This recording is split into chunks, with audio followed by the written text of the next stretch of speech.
ناظرین، آج ہم واقعہ کربلا سے متعلق کچھ مناظر پیش کریں گے، لہٰذا ویڈیو میں آخر تک بنے رہیں اور سبسکرائب کر لوگوں میں بھی شیئر کر دیں۔ کربلا کی جنگ 10 محرم سن 61 ہجری کو لڑی گئی اور انگریزی کیلنڈر سے 10 اکتوبر 680 عیسوی میں ہوئی تھی۔ اسلامی نظام حکومت کی بنیاد حضرت محمد صلی اللہ علیہ وسلم اور خلفائے راشدین کے شرائط پر تھی، جو ایک بہترین مثال ہے۔ حضرت امام حسن ابن علی نے جب خلافت چھوڑی تو معاویہ بن ابو سفیان خلیفہ نامزد ہوئے۔ حضرت معاویہ کی فوت کے بعد یزید کو جانشین نامزد کر دیا۔ یزید کا ذاتی کردار ایک خلیفہ بننے کے لائق نہیں تھا۔ شیر و شکار اور شراب و شباب اس کی پسندیدہ مشاغل تھے، لہٰذا حسین ابن علی کو ایک فاسق و فاجر کو بطور حکمراں تسلیم کرنا ناممکن تھا۔ یزید نے تخت پر بیٹھتے ہی حاکم مدینہ ولید بن عتبہ کو خط لکھا اور امام حسین علیہ السلام سے بیعت طلب کی۔ ولید نے سختی سے کام نہ لیا، لیکن مروان بن الحکم بیعت لینے کے لیے مجبور کر رہا تھا۔ اس کا مطلب یہ ہوتا ہے کہ اللہ اور رسول کی گواہی میں ایمان لانا یا وعدہ کرنا۔ ان حالات میں امام حسین علیہ السلام نے سفر مکہ اختیار کیا۔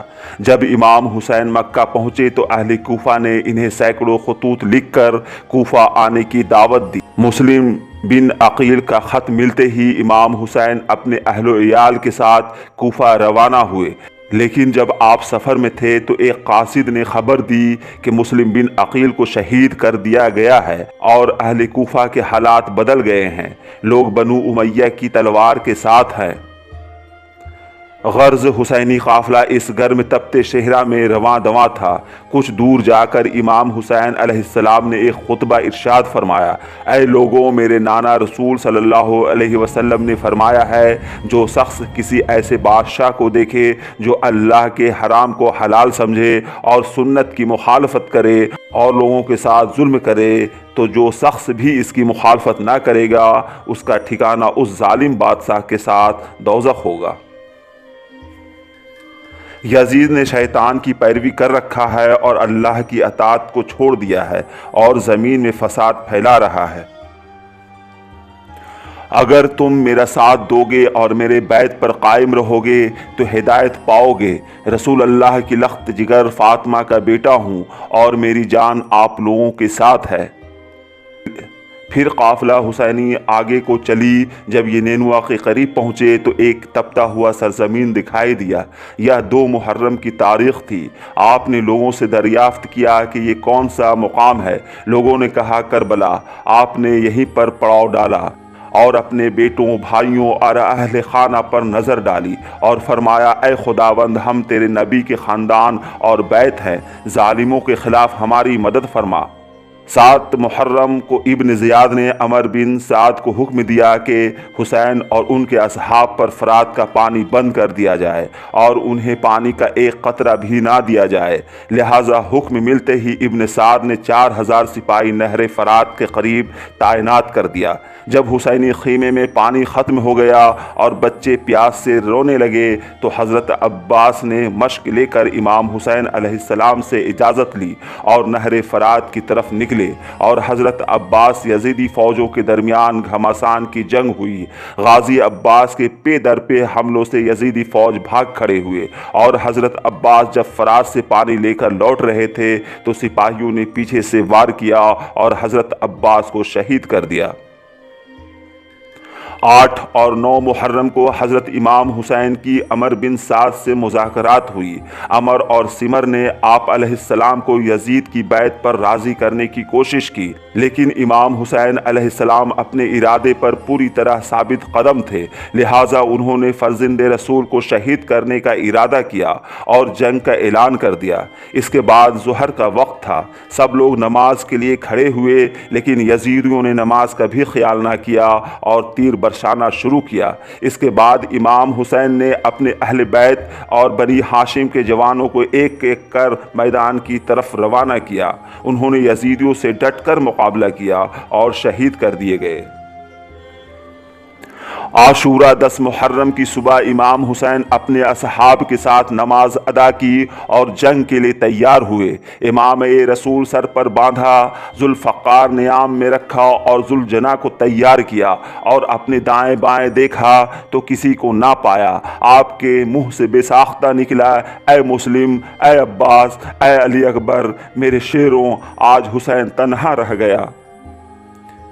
इमाम हुसैन रुखसत के वक्त बीवियों के पास गए तो खातिन ने फरमाया, आप हमें किसके सहारे छोड़े जाते हैं?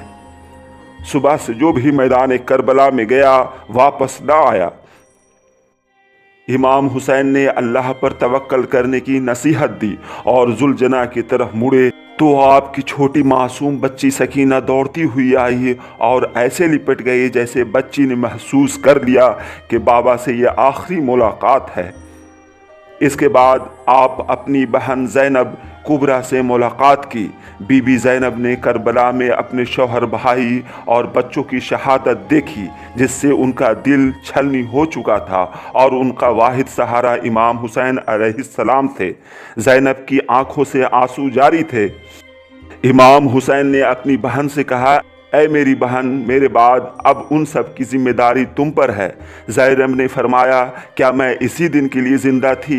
ऐ काश इस दिन से कब्ल मुझे मौत आ जाती और ज़ैनब खाक में मिल गई होती। इमाम अलैहिस्सलाम ने इन्हें तसल्ली दी और मैदान करबला की तरफ निकल पड़े। इमाम हुसैन अलैहिस्सलाम 30 असहाब के साथ मैदान में तशरीफ़ लाए और फरमाया, ऐ लोगों, मेरी बात सुनो, मेरे हस्ब नस्ब पर गौर करो और सोचो मैं कौन हूँ और मुझे कत्ल कर देना तुम्हारे लिए सज़ावार नहीं। क्या मैं तुम्हारे नबी की बेटी का बेटा नहीं हूँ? मेरे बाबा अली इब्न अबू तालिब वो हैं जो रसूलुल्लाह के चचाजाद भाई और सबसे पहले ईमान लाने वालों में से थे। क्या रसूलुल्लाह ने ये नहीं फरमाया था कि मैं और मेरे भाई जन्नत के जवानों के सरदार हैं? अगर चाहो तो इसके मुताल्लिक लोगों से पूछ लो कि उन्होंने मेरे नाना से यह नहीं सुना। क्या अब भी तुम लोग मेरे खून से अपने हाथों को रंगने से बाज नहीं आओगे? लेकिन सिमर ने खूब शोर मचाया और यजीरियों ने इमाम अलैहिस्सलाम की दावत हक़ का इनकार कर दिया। इसके बाद घमासान की लड़ाई शुरू हुई।